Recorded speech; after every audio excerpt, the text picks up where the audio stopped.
Gee, I hope that didn't record.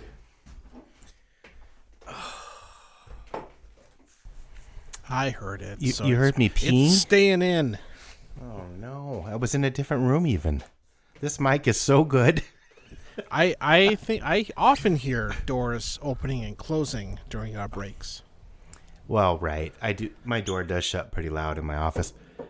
Probably going to hear some helicopters tonight. Black helicopter? I don't know. Tonight, quite a bit of activity going on. Yeah, dude. So, tell me about these mini riots, or is that mini looting? No, evidently there's like these flash riots where like 50 or 60 people will run into a store and take a bunch of stuff and leave, and all throughout. Groups are taking advantage of the fact that the police are right too caught up trying to deal with the protesters. That hey, I can go steal a couple of bags of mulch from Menards. I guess. I don't know. Menards set up these huge like pallets of wood in front of the store so people can't like drive in there or something. And I don't know. Oh, like yeah, it's like those things. I bet they kind of got in vogue after 9/11, but where they would put these big concrete posts in front of the door so you couldn't drive a truck in through the front glass of the store. Or maybe after the Oklahoma bombing. Yeah. Actually, I bet that's more what it was. Any kind of a truck bombing thing when let's put a bunch of posts in so you can't go get a Ryder truck and just crash it through the front of the store. Oh yeah, the posts have been there a while. Not only as a terroristic thing, but I guess if you wanted to, like, definitely see them at a Best Buy or something like that. But you can after hours you just drive it through the front, which is mostly glass, and run in and get your stuff. Yeah, I never. It's just we've had that for a while, and I don't know. I just don't even think about that anymore. It's just no. They're very common. It's just part of the way things are now. But this is like huge pallets of lumber. They moved from their lumber yard. Maybe it's a thing to slow people down who are trying to escape with whatever they're. What are they stealing at Menards? I don't know. It isn't just stealing. Sometimes they're just damaging. But I guess these flash. They have a grievance. Flash looters or whatever are. The Midway area in St. Paul, that's had some stuff going down there too. So it kind of feels like the whole Twin Cities area could sort of explode right now. It seemed like we're on some kind of an edge, but I don't know. Yeah, I don't know. I don't know. I hate to do too much current event stuff. I know on this. It's hard not to talk about that right now, though. Yeah. It's kind of surreal because I think I kind of last night was when the big Minneapolis, thing where they burned down multiple businesses on Lake Street. Which is a place I used to live about 8 blocks away from. Sure, it's pretty scary. It's not very far, and that area I just never, at least not recently, thought of as being a bad area. Yeah. And I know people who live down there who have been kind of checking in. A couple of them actually were down at least at the peaceful end of the protest. Sure. Right. That were kind of checking in, and then I think they kind of saw where stuff was going and got out of there, fortunately. But there was that one post which I shared with you, I think, where he was watching people. He referred to it as systematically cleaning out the grocery store. Yeah. Like they would, I forgot this thing of toilet paper. Let's go get it. Yeah. I mean, some of it is, I think, people just cashing in. They're taking advantage of the chaos. Oh, yeah.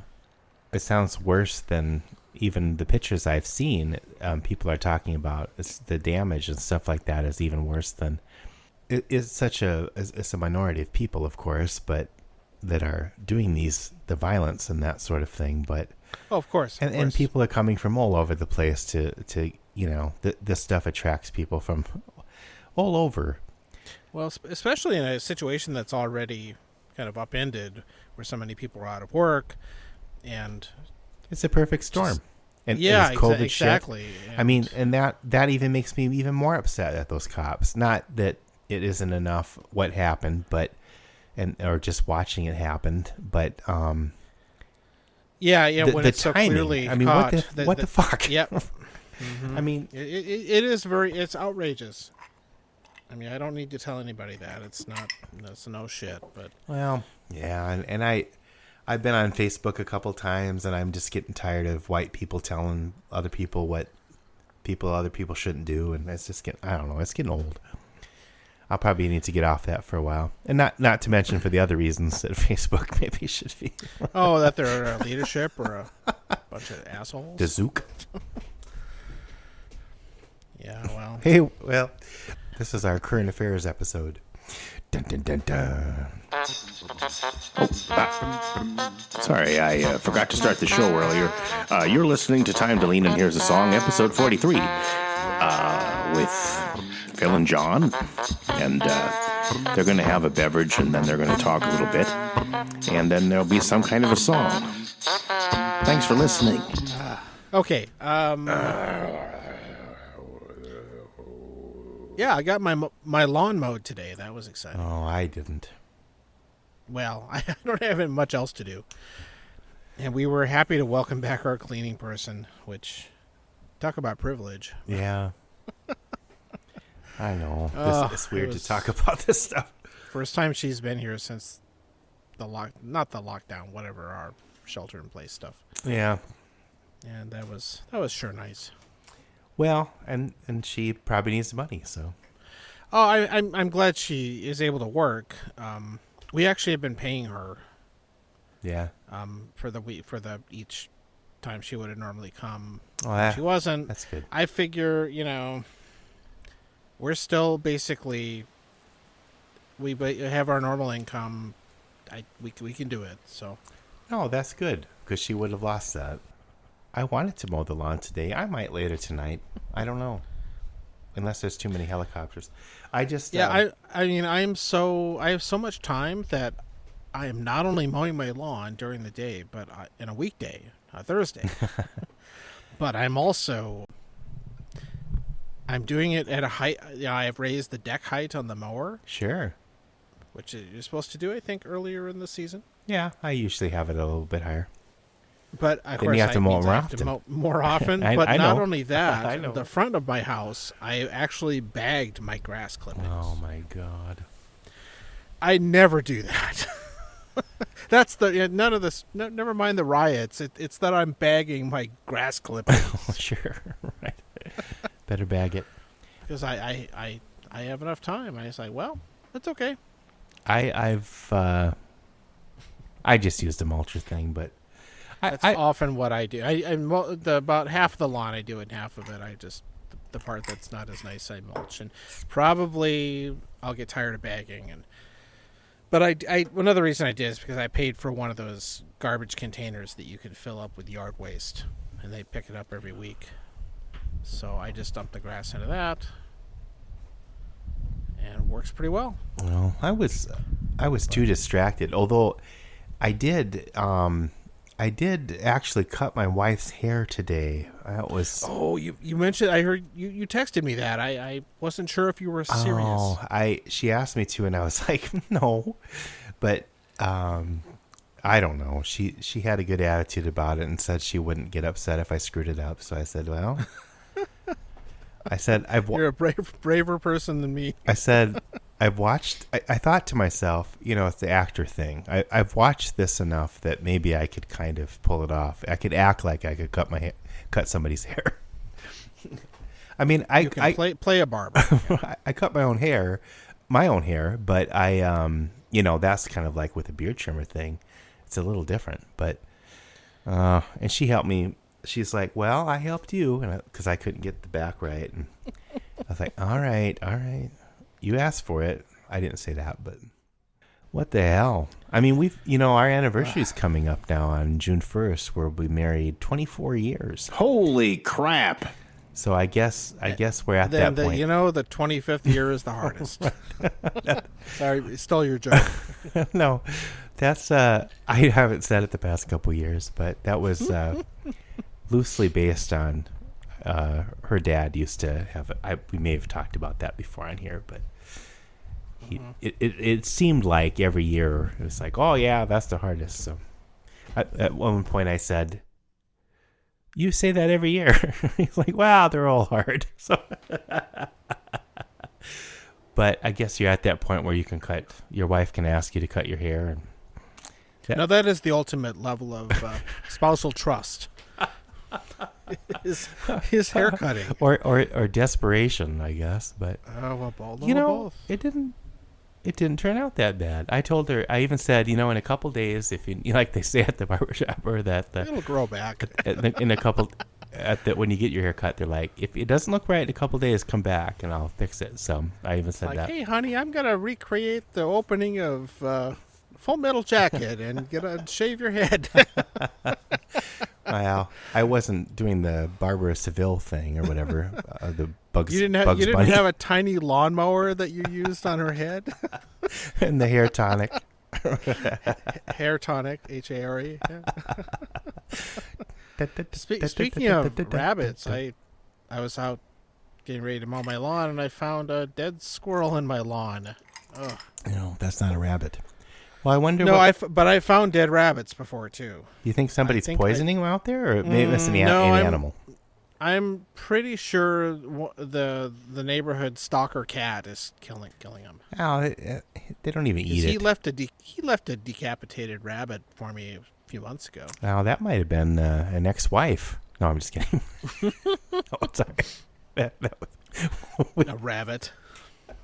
What was that? It was a love. Oh no, that's a strange attraction. lover. Yeah, that wasn't an ex-wife, but when the rabbit was left in the stock pot.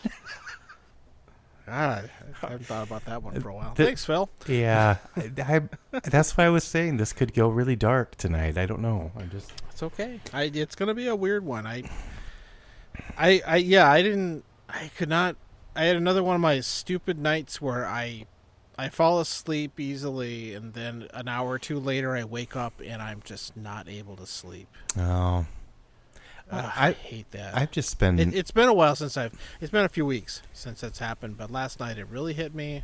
Maybe I just somehow knew something was wrong because I had not looked at the news until this morning, but I could not.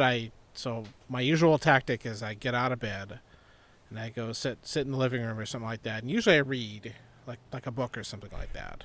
Yeah. That's advice I've seen online that. Yeah. Don't get on a computer.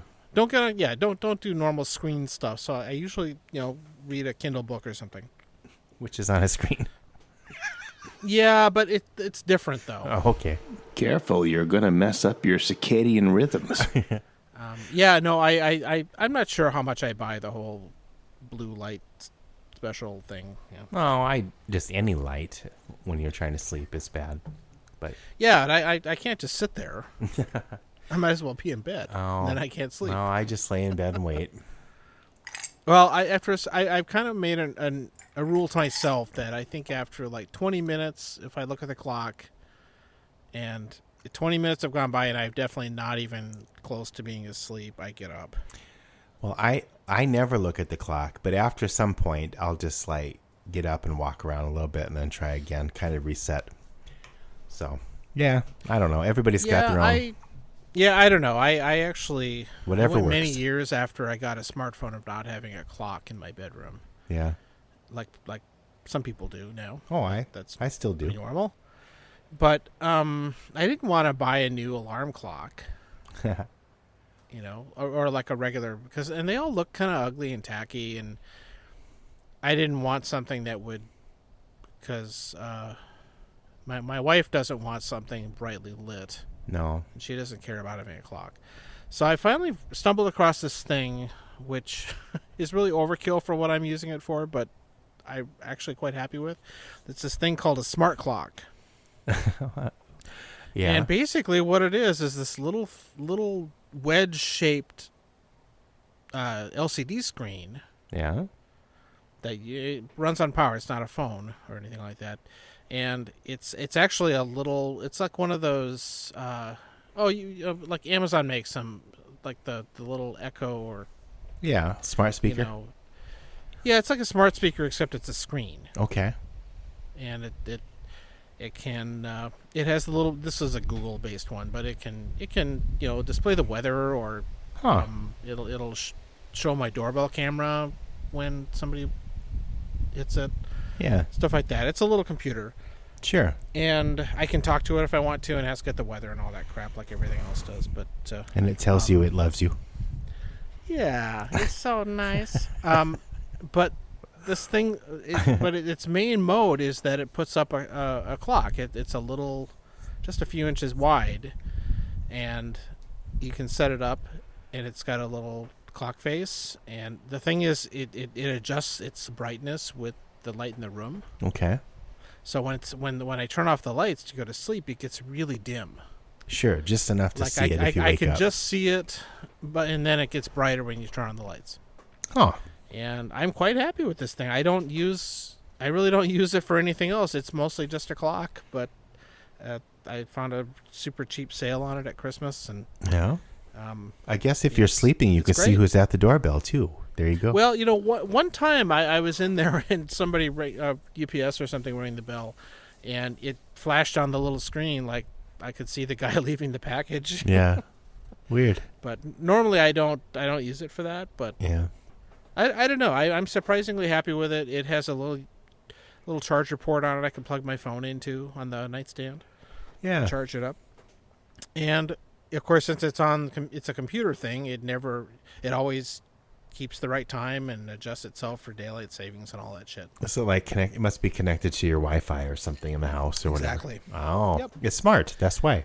Yeah. So I hesitated to buy it because I thought I don't really care about these things. I'm not going to listen to music on it or watch videos or whatever people think they can do with them, which it can do all those things. But weird. How big is the screen? Like a couple inches or? It's I want to say it's about 3 or 4 inches a clock. God, it's 4 o'clock. You're full of crock. You're a croc. No, you're not. Crocodile. It takes a crocodile. No. Oh, I want one of those. What were those again? Do you? Chocolate covered Twinkies? They're not that good. No. Turns out. They weren't. I think they grew in stature due to their unavailability. The rarity. I don't know. Oh, we have actual wind tonight. Yeah, I was wondering if you could. So this is a 4-inch screen. I had to go look it up. Sorry. Oh, okay. It's about 4 inches diagonal. But it looks like a little wedge-shaped thing, and it's. Huh. Okay. I don't know. It was like $30 or something, and I thought, that's not much more than a stupid regular alarm clock. I might as well. And actually, it's great. Oh, fine. So I don't know why I'm talking about that. Well, it's either that or. Oh, I couldn't sleep last night. Yeah. Oh, sure. Yeah.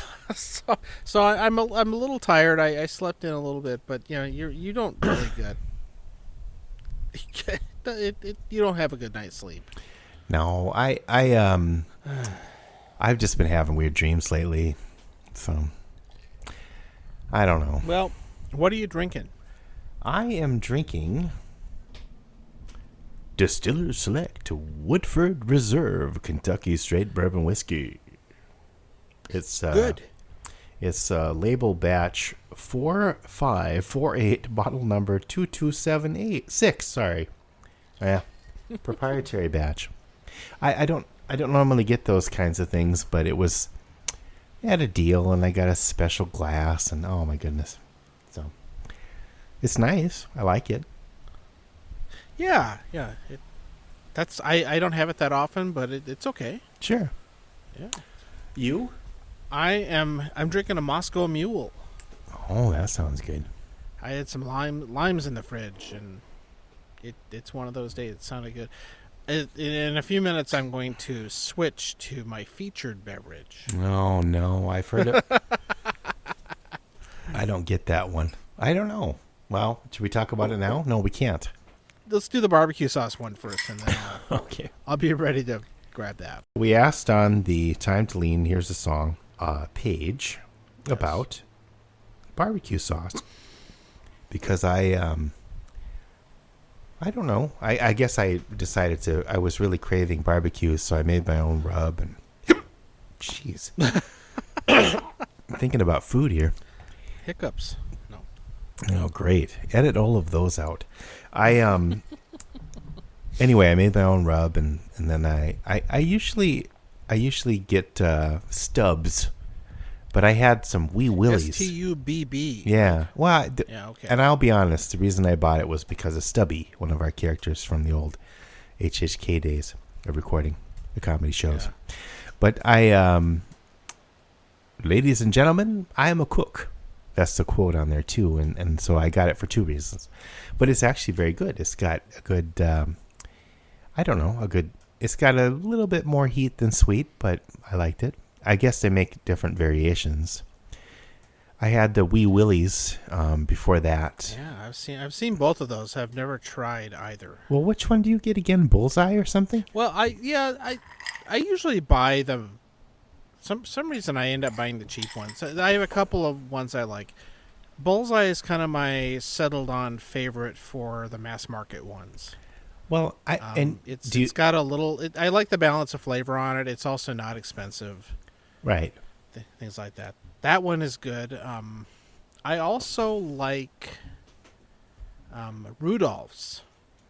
Oh, I remember. Yeah, I remember. That's the restaurant. It's a barbecue restaurant. Is no longer around. Minneapolis one. But can you still get the sauce? But I still see the sauce. I remember going to that place. They made a barbecue sauce and a coleslaw dressing. Oh, wow! Which I've never had, but I don't know if that's available. But for some reason, the barbecue sauce is still around. Well, maybe it's just a zombie product that'll eventually go away. Or they sold it to somebody that's going to keep it going, I guess. Because that's been many years before I've been into Rudolph's. The last Rudolph's here, I think, just closed a year or two ago. Maybe in the last year, actually, I think. It was a long-standing Minneapolis barbecue restaurant. Oh, yeah. Named for Rudolph Valentino, the silent movie star. Who is very well known for his barbecue. Yeah, I never quite got that. What do you doctor up the bullseye or anything? Because you depends. If you I'm probably making could. beans, I always do. But if I put it on ribs or whatever, I use it straight up. I guess I have made my own barbecue sauce a few times. Yeah. But I'm usually too lazy to do it. Sure. The other kinds I've kind of gotten to enjoy are some of the vinegar mustardy based ones. Is that like the North Carolina kind of thing? Yeah. That is the style. Shoot, I have one of those in the fridge, but I don't remember the company. But those can be really good. I don't always.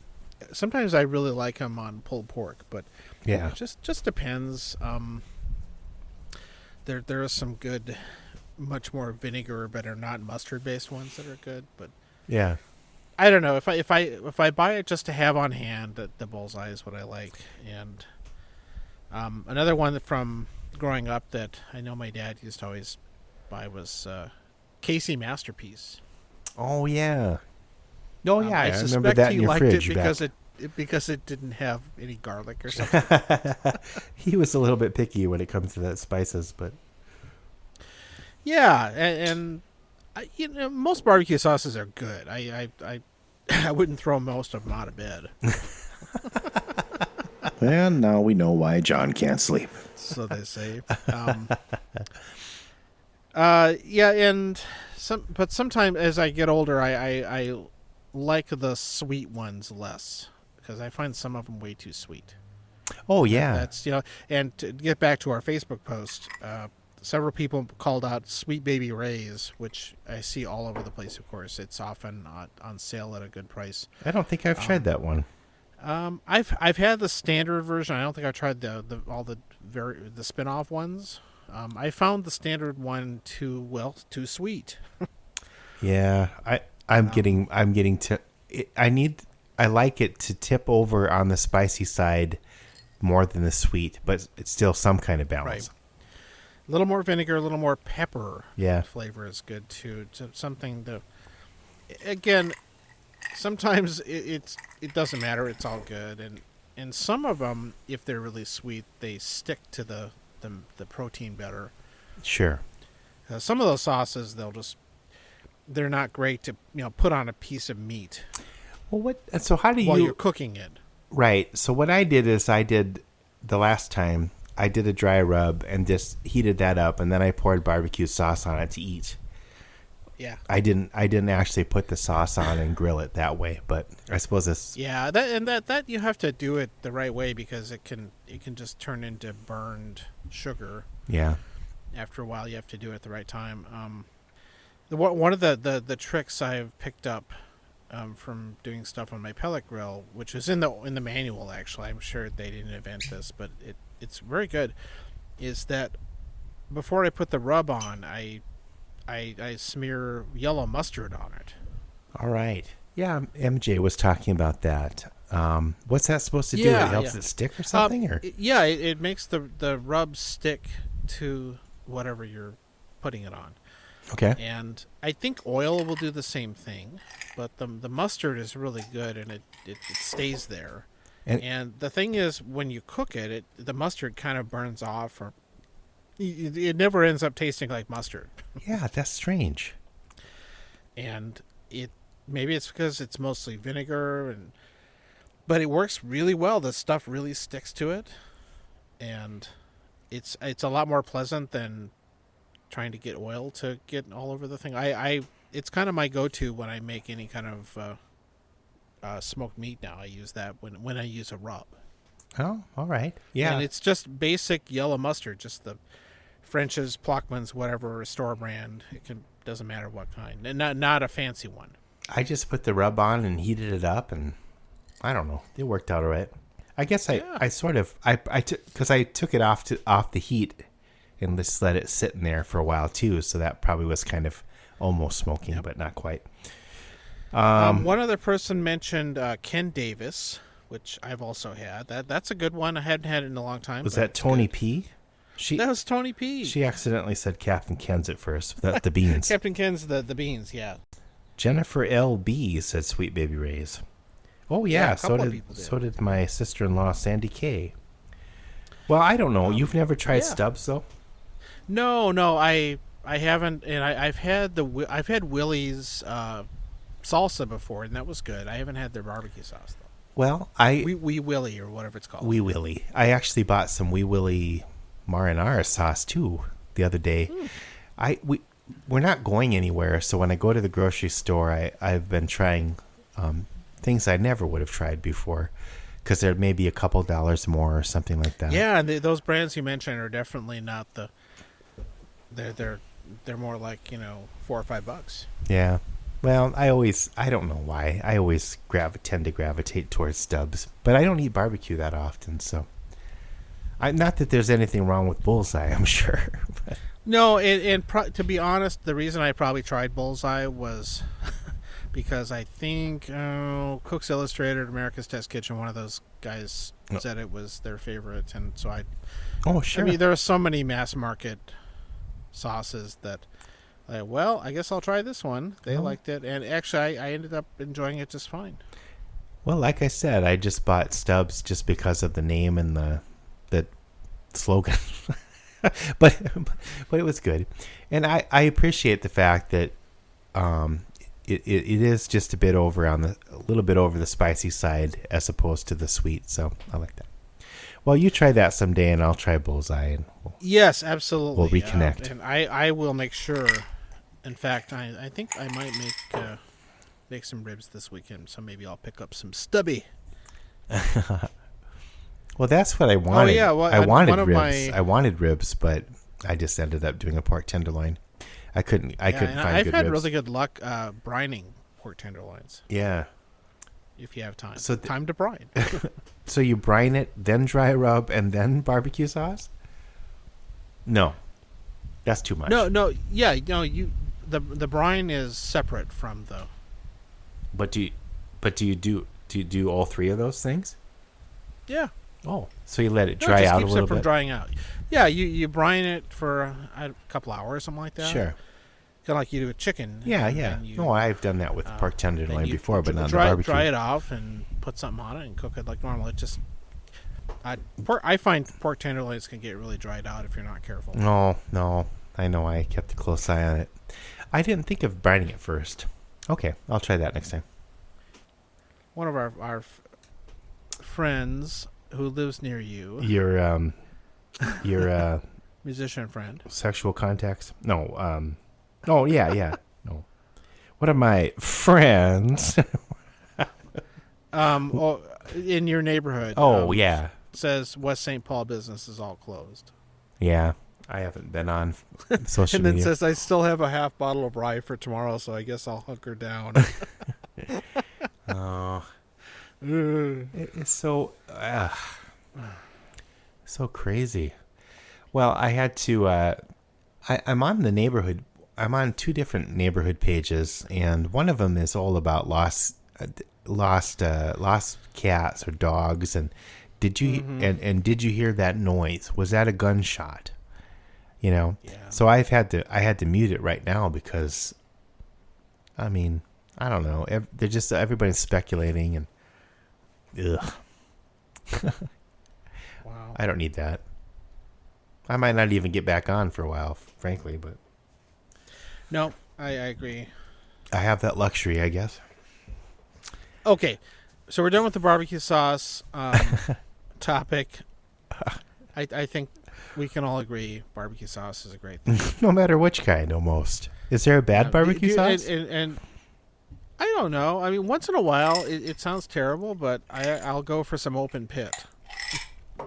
Oh, I don't. That stuff's kind of weird. I don't know. I don't judge. What's weird about it? What's different? It's got this weird taste to it. It might be vinegary, but it's also it's got this pale red color to it. Oh. I don't know. It doesn't look right. It's kind of sickly. I don't know. So any other condiments you want to call out? Is there a certain ketchup are you a Heinz person, or are you one of those rebels that likes Hunt's? Oh, I don't even know. I think I have Heinz. I was thinking about your the Barnes's ketchup the other day. I would love to have some of that right now, but that wasn't even like that was so different. You can duplicate that. Just get some chili sauce, like the Heinz chili sauce. It's really similar. Oh, okay. I should try to find some of that. That was really good. The best chili sauce I ever had, which is very hard to find now, is called Homemade. HOMADE without the E. Okay. It comes in this little round jar, and it's really chunky, and wow, it has these little pieces of pepper in it and stuff. It's like a peppery, chunky ketchup, and that sounds so good. Wow, that sounds really good. If you ever see it, try it. It's made out west somewhere, I think, so it's not easily obtainable here. But well, as I've always said, you're the condiment king, so. Yes, in fact, I think that's an old topic for us, so I'm probably repeating myself. Okay, so there's bugs in my Moscow Mule now, so I'm going to run inside real quick and grab my other beverage. Okay, fine. I'll do something different as well. I'll be right back. After these massages.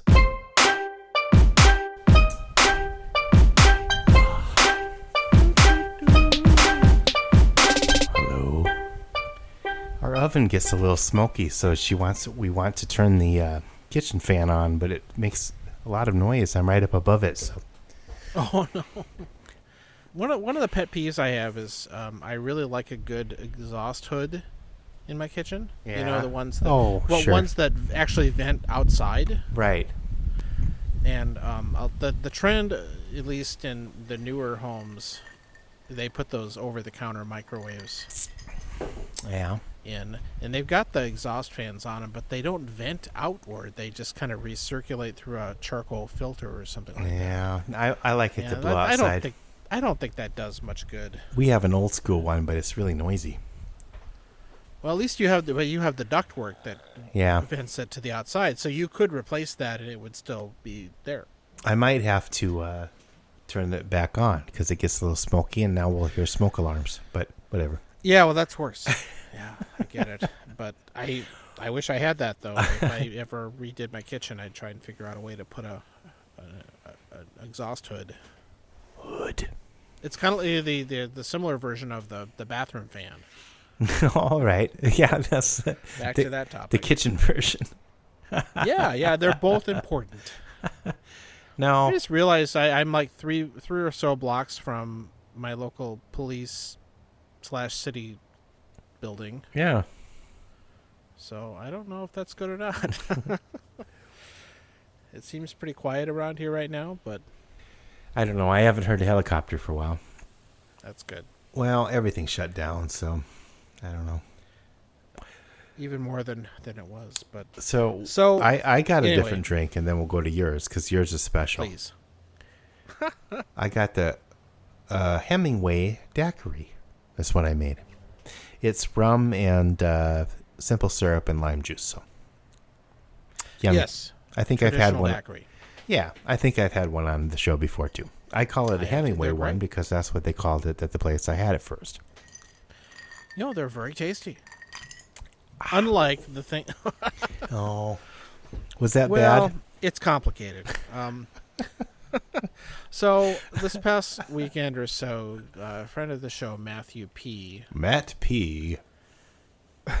were visiting, and we were talking about booze, of course, and he offhandedly mentioned, "Have you tried Screwball with a K? Peanut butter whiskey."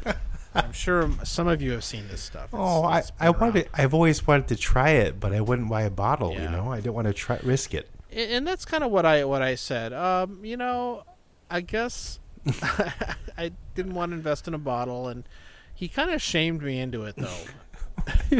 like, well, Peer you have pressure? something to talk about on the podcast. Oh, sure.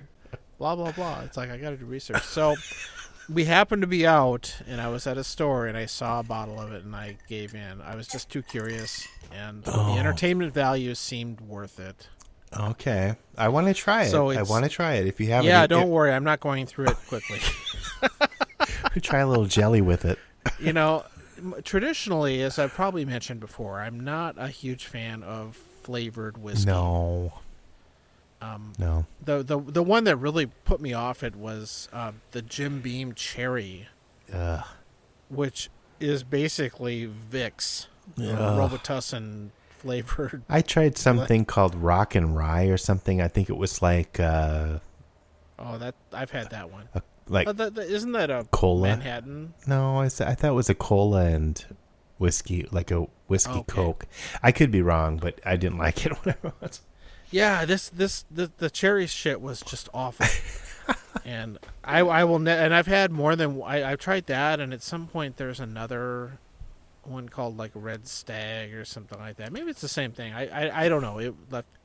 I was at a party once where I had quite a few of the Fireball, and I'll never have that again. Fireball's like that too. I'll probably never have that again. I think I just drank too much of it. It was good at first. So I don't do it much, although I did last year at some point by mistake. I was on a flight, and they were supposed to give me Woodford Reserve. That was the airline's stock bourbon, which I just had. Yeah. Yeah, and and she gives me the drink, and I take a sip, and I think, what is this? Is just not. This is different. What is it? It's really sweet. How could it? Because I just asked for it with ice. Yeah. And then I finally figured out, because she didn't really know. She's like, I don't know, just pour you something. Supposed to be Woodford, but it was the maple version of Woodford. Oh. I finally figured that out. I don't know. Sipping it a few times. And I remember they had a maple version, and for some reason, I don't know why they had it on this particular flight, but that's what bottle they had. Sure. Giving people. I don't know. And, it wasn't that bad, but because I wasn't expecting it, right. It was like, what?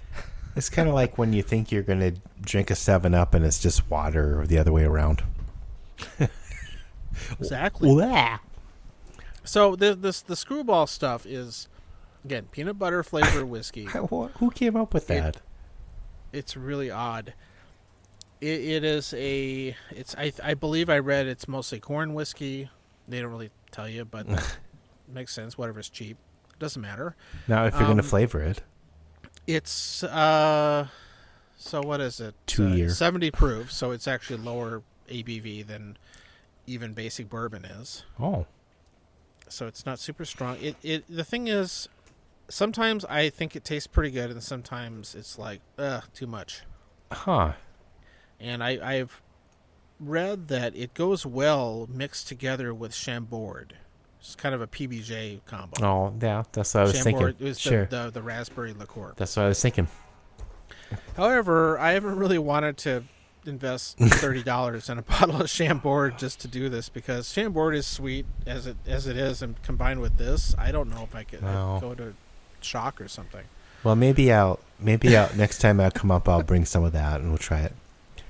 Oh, if you have some, that would be. I'm curious to try it. Okay. I'd like to buy a very small bottle and see. Yeah, I sometimes some of the big chain liquor stores have more small bottles, and maybe I'll see one and do it for science. Science. Yeah.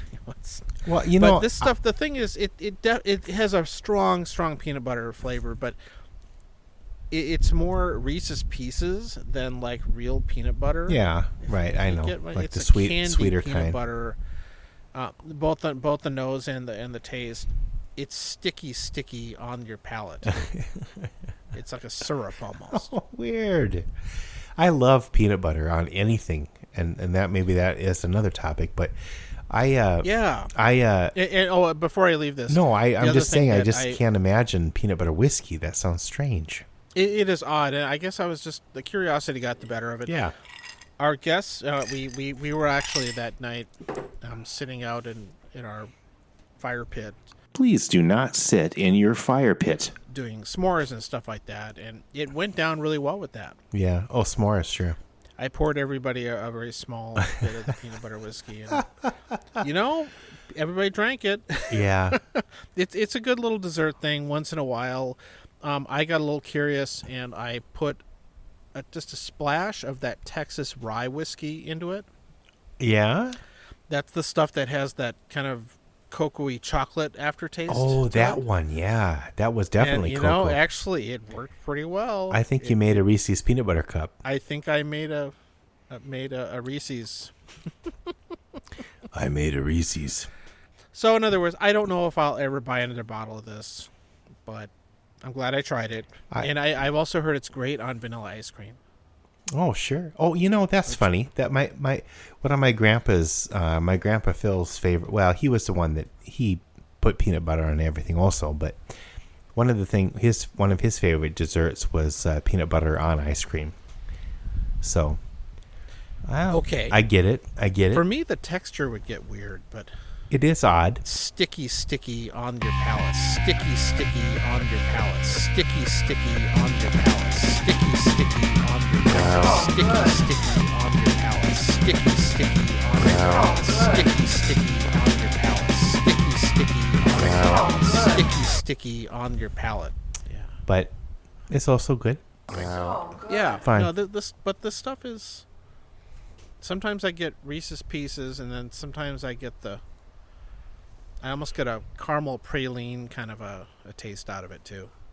Oh, interesting. Very, very sweet though. Well, all right. You know what? So, you could do some kind you gotta come try it. You could go the Thai route and do like a pepper with it. Oh, okay. Satay? Yeah. Whiskey. We should make a satay peanut satay cocktail. Huh. Like a pepper vodka or something, maybe. I don't know. Okay. I mean, I have a horseradish vodka, but that that won't work. Okay. Okay. We'll come up with some things. Hey, then, everybody, you can try stuff too at home. Fellow friend of the show, Paul S. Has expressed a love for Crown Royal Peach. No kidding. Whiskey, and Crown Royal makes a bunch of. They make an apple and a few, probably a maple and some other stuff. And yeah, he likes apparently the peach. that the peach one is kind of in demand right now. Like they can't find it out in Rapid City. Oh, how strange! I picked up a bottle of it for them when we get together. I guess you're heading out there, maybe. Yeah, I think we're going to make a road trip in that direction around the 4th of July time. We want to make sure we're there when Trump has his fireworks display. Is he still... They haven't had fireworks at the Mount Rushmore because of the fire hazard for... When was the last time they had it? Like 14 years ago? Yeah, it's been at least 10 years. No. If it all burns down, maybe that's a symbol. He'll blame Obama. A symbolism. Yeah. Obama didn't go rake the leaves or whatever. Didn't do enough brush cutting. Yeah. My God. Tear it all down. What the hell? Tear it down. Tear it down. Can you hear the noise out here? I hear something. What's that? A wind? No. There's a little breeze. Some people in the distance are either mowing or chainsawing. No, whenever I'm outside, inevitably somebody is doing yard work. You want to go outside and just kind of chill out. Yeah, fortunately nobody right next to me is doing it, and the other good thing is that my other neighbors are not burning brush or anything like that. It gets stinky. No, I mean, yeah, not usually. I'm okay with the next door neighbors, but in the vicinity, there's always some noise. Usually, not always. That's the price you get for living in an inner ring suburb. But it is. It really is. Okay, so we got that topic out of the way. I don't know. That's about it. I mean, peanut butter, that always... Oh, well, that's easy. So are you... do you have a favorite brand? Are you a crunchy or a creamy? Oh, crunchy Skippy. But I've gotten into the natural Skippy. Now... Because Jody, my wife, was trying to get the actual natural peanut butters. And it just, it's a lot of stirring involved, and there's 3 inches of oil on top, and I don't know. So I just came up with this compromise for Skippy's Crunchy. And maybe we've talked about that before too, but have we? I don't know. I can't remember if we've... Yeah, I think we buy a version of that, or Jif. Oh, that's too sweet. That's too sweet for me. I also prefer crunchy. Although the people I live with like creamy. I know. So that's usually what sometimes we've had 3 different kinds of peanut butter in the house, but it's like milk. Yeah, I hardly ever eat it, so I don't bother getting the. So if I need peanut butter, I just eat what we have. Oh, sure.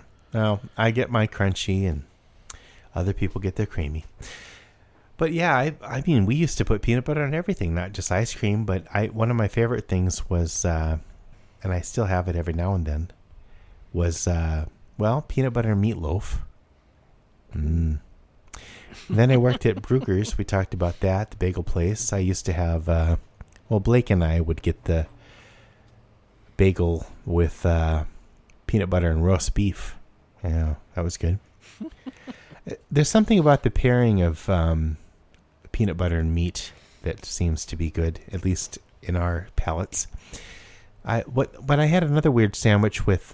did you ever have a weird sandwich when you were a kid? Like something like other people would be like, what? Nothing that interesting. No?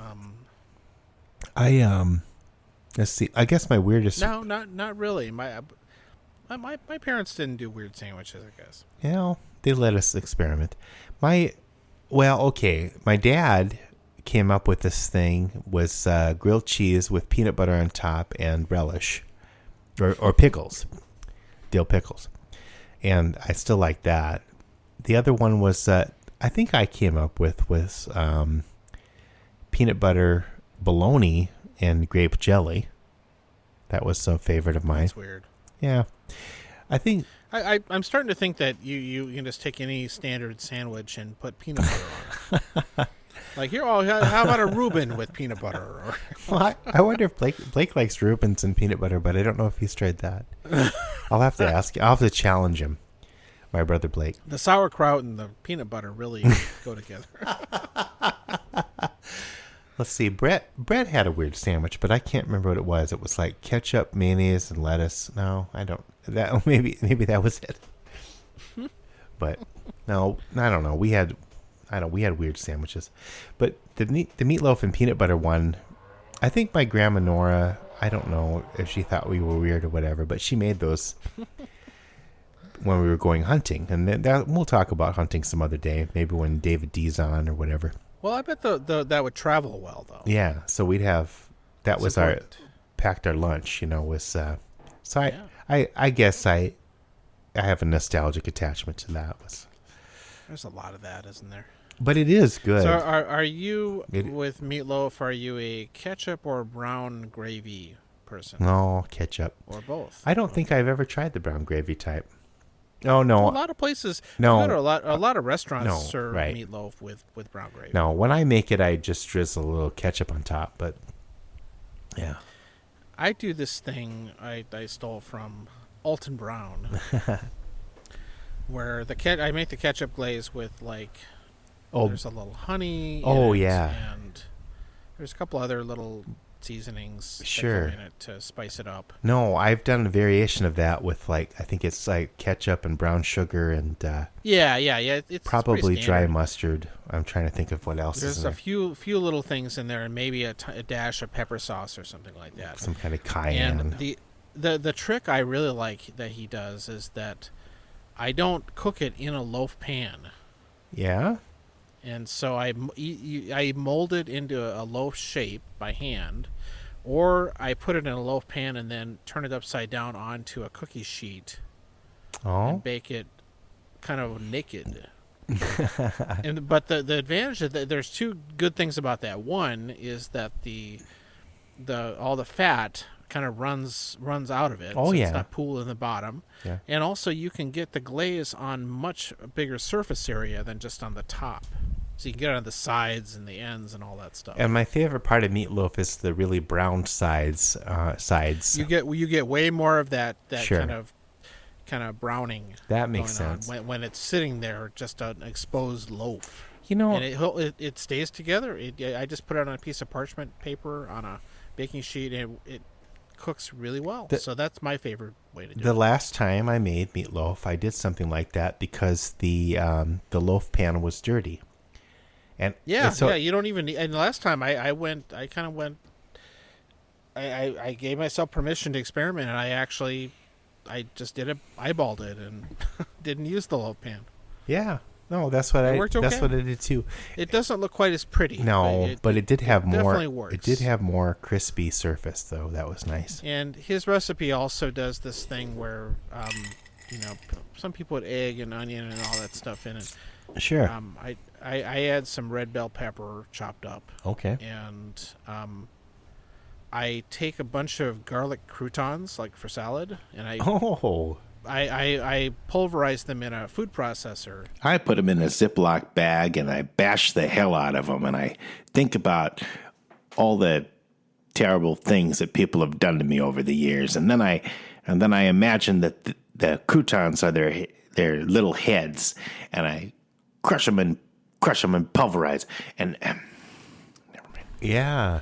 And mix that into the meatloaf. It makes a great binder. With extra, it's like a seasoning. It's like bread on steroids. Oh, that's really clever. No, it's a great trick, and it's not. You just kind of you pulverize the croutons into a powder, like into sand. Oh yeah, like breadcrumbs. And then you mix it in with the egg and the seasoning, and it's really good. Yeah, I've only ever used breadcrumbs and egg, but I don't know. That sounds good. Yeah, you definitely, it takes care of a lot of the seasoning part of the inside. Now wait a minute though. Do you use? So I use half hamburger and half sausage, which already has spices though. What do you do? Yeah, I do. Sometimes I do straight beef. Depends on what I have. Occasionally I will do ground pork and graff. Oh sure. Ground pork, ground beef. I've done that once. Some places do what this thing called meatloaf mix. Yeah, it's like three things. It's got a little veal in it or something. Yeah, and actually, I often buy that for making bolognese sauce. Oh, nice. The one where you cook it for 6 hours or whatever. Yeah. And like you cook the meat and milk and all that stuff. Oh, jeez. But that particular combo of meat really tastes amazing when it's done like that. And also, it makes really good meatballs if you're into that. Yeah, I had that once. I forgot about that. That was really not good. everybody has it. I have to go to one of the more costly grocery stores. I think our butcher shop has it. I'm not sure. Oh, I'm sure they do, or they'd make it for you. The last time they just give me a pound of that, and they just put it together. So all right, that works well. But I don't know if you can do whatever you want. But I think if you were using like Italian sausage as part of your meat, you'd maybe want to ease up on the seasoning because that would. Oh yeah. Much. No, I don't use Italian. I use like the sage. Sage. Oh, breakfast sausage. Kind of like that. Mix it half and half with that. That's different. Yeah. I don't think I would I go. haven't tried that. I don't think I'd go Italian because I think that would be too meatball-y. That would, yes. I guess the meatloaf I grew up on was less spicy probably, but I don't know. As I get older, I like spicy. I'm pretty sure my mom's meatloaf, and I'm sure she's listening. Hi, Mom. It was probably just ground beef. Yeah. My mom's meatloaf was rattlesnake and possum and squirrel, and then mix that all in together. I've had some Sleepy Time lemonade. You'll have to excuse me. Whenever I drink Sleepy Time lemonade, I get a little bit, well, I remember the South. And my accent comes back. Since? I don't think I'd heard of anything called meatloaf mix. No, until relatively recently. No, I never heard of that. Yeah. We didn't have no fancy butcher shop to go to. Well, I think there probably was one, but we didn't go there. Too fancy. Yeah, it's too fancy. So speaking of Rapid City, I actually had Taco John's today for lunch. But not from Rapid City. You had it. You had it shipped. I had the black helicopters brought it in. Oh God. No, I went to the local one. Oh yeah, you have one close by you actually, kind of. Which often has been mediocre, but they seem to have stepped up their game and they're much better. Is that the one that plays like Christian game shows on the? Yeah, they had TVs in there, and it was always a Christian game show. I can't really tell now because they don't have any seating anymore. Yeah, you just walk in and get your stuff. But it was actually good today. It's close to South Dakota level. Oh man, that sounds good right now. After a couple of Sleepy Time lemonades, that sounds really good to me also. Oh, Sleepy Time lemonade.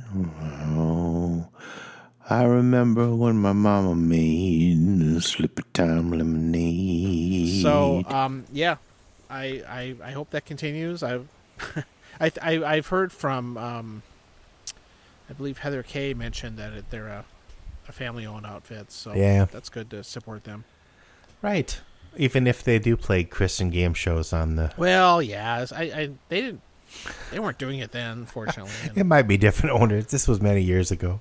You just don't... Yeah, I remember the first time that we went in there, it was like, what is on these let's just get it out of the way. I really think they could let up with the TVs in restaurants. I don't need a TV everywhere. No, I get really tired of it, and let's just stop that, huh? Well, they should at least be 6 feet apart. Yeah. Okay. So we'll make a law if they when they reopen restaurants. No televisions. No televisions. Fine. I don't need to be watching something all the time. I guess I do a lot, but if I went to it, well, it's weird to go to it. Everybody has a screen on them anyway. Why do they need a TV? That's true. And you I mean the again, this isn't me, but I totally know that people like to see all the sports ball going on TV in bars. Yeah. No, but you could go to a sports bar for that. But Taco John's, Yeah, Taco John's. Culver's seems to put TVs in. Yeah. Various sit-down restaurants that are like Country Kitchen or whatever, they'll put TVs in there. Like, come on. That's really weird. Yeah, I don't, and usually nobody's paying attention to them. No, it's just people just, I don't know. It's just a background noise and images and flickering lights, and it keeps you happy, I guess. Yeah, I don't know. It's part of that whole thing where most restaurants are too loud. Right. It's visual noise. We've talked about that, but yeah, the distraction. No, I don't know. I guess with the way things are, I guess people need lots of distractions if they can afford it. So, well, they do, or they think they shouldn't. No.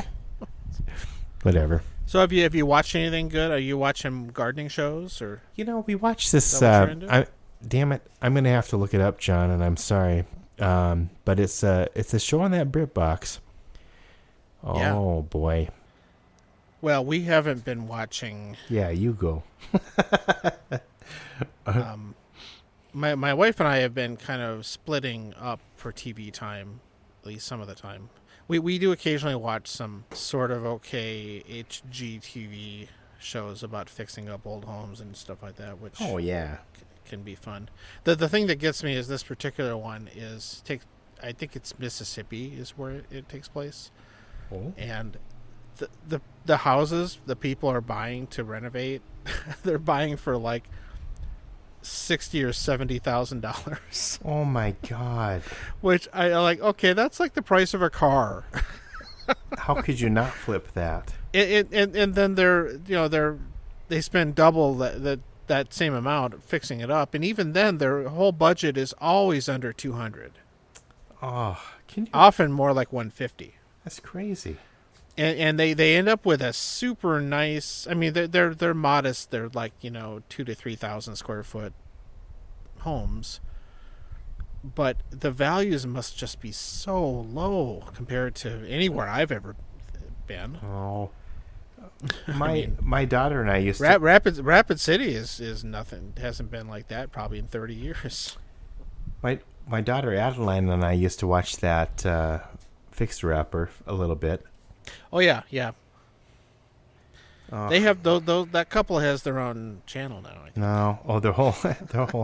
I know, and they have like another 3 kids since the last time I watched too. But whatever. Wow. Yeah, so that and I think they when like that to show keep busy. Started, that was Waco. Yeah, right. And the house, I remember. Yeah, when that show started out, the houses there were also really cheap. Sure.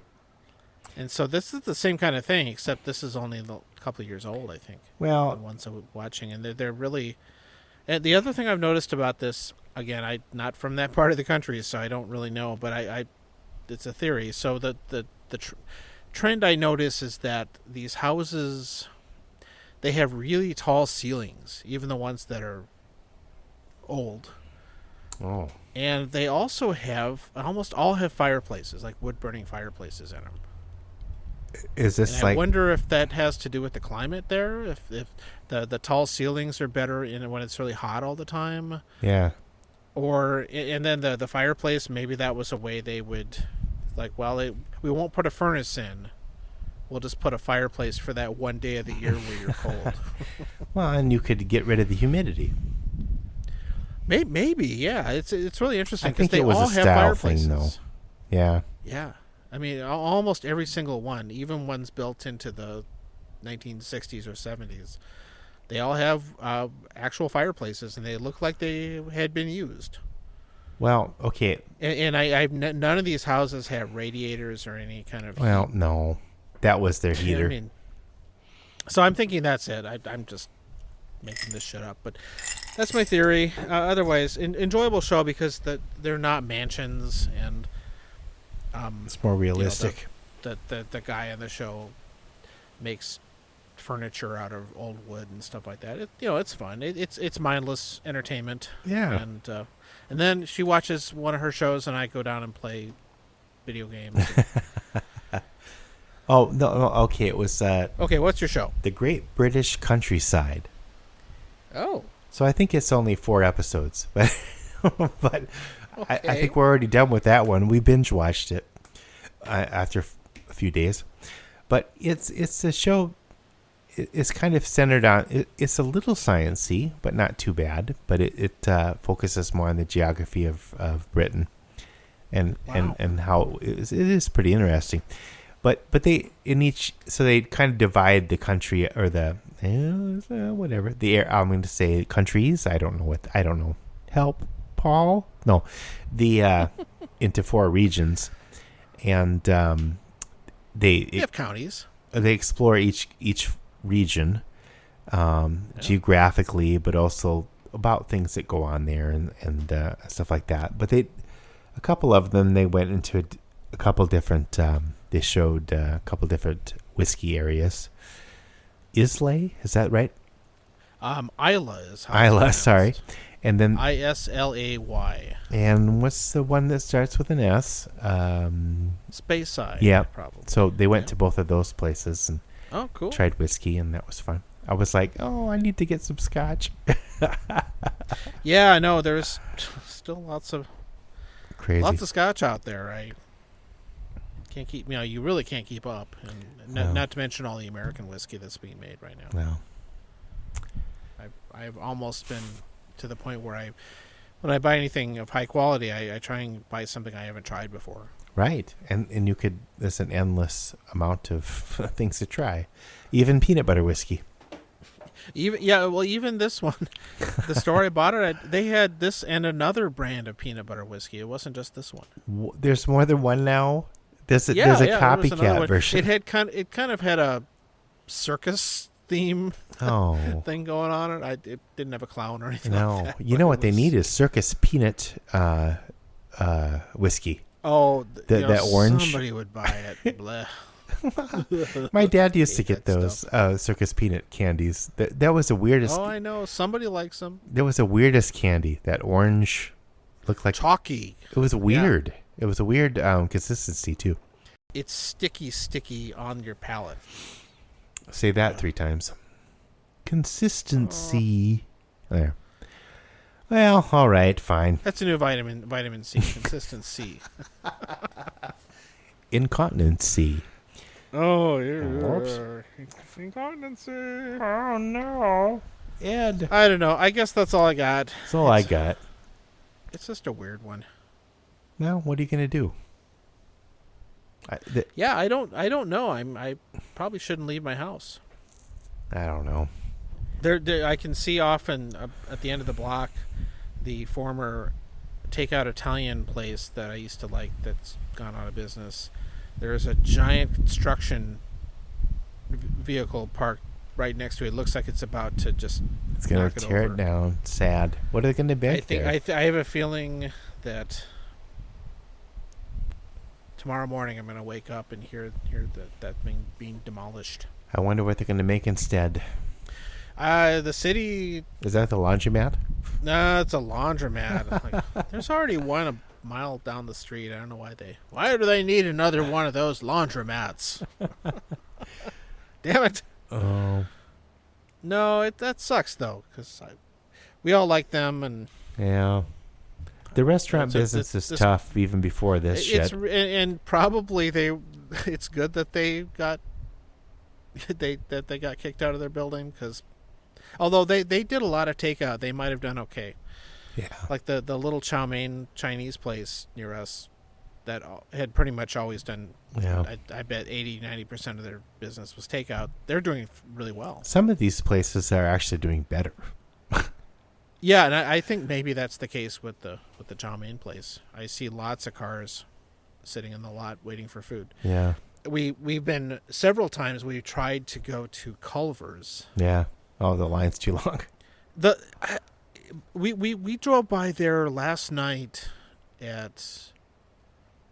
It was 9:00. Yeah, 9 p.m. 9:00, and it's still a long line. And I think there were 20 cars waiting in line, and people were like, it was like split up, and people were trying to cut, and they weren't moving. Yeah. So we gave up, and I just like, oh God. Oh, I've heard, but they take their food's a tiny bit fresher than other places. So. Well, what I was remarking when we were deciding to bail on this is that their drive-through speed is not that great, even non-pandemic. No, so you always have to wait a little bit. I just thought we'll be sitting here an hour. Oof. So it's not that good. And that reminds me, recently Minneapolis outlawed or whatever the word is, drive-throughs because they were worried about the car exhaust stuff. I'm guessing. Well, guessing they overturned that's something that. I know they have been not wanting to let anybody build. Like they won't zone for them. I think they, but the way things are right now, although everything's closed. So right they now, didn't. Did they just say you can't build more new ones, or did they actually say anybody who's got one has to remove them? I think at first it was everything, but I'm guessing they backtracked now. But I don't know. I should look that up.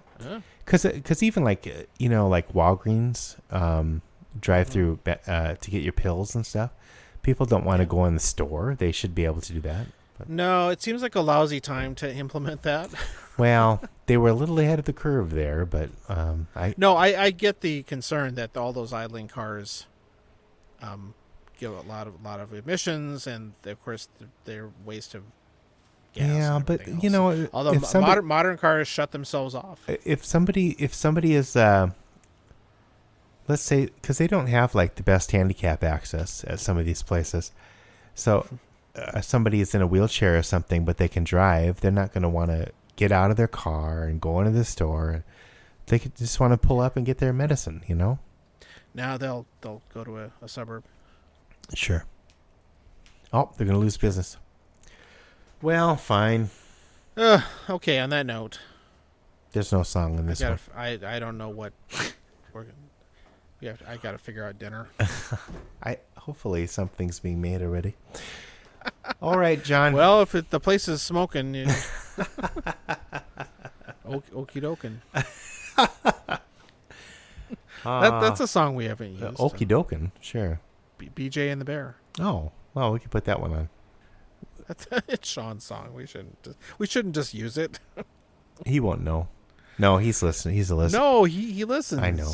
And it'll be a pleasant two-timer. It'll be a pleasant surprise. Well, all right. Well, I better go before the neighbor cat comes and kills some more stuff. So stay safe, everybody, and God bless. And yeah, good luck. All right. We'll be back. Very likely. Bye. Bye. And here's the song.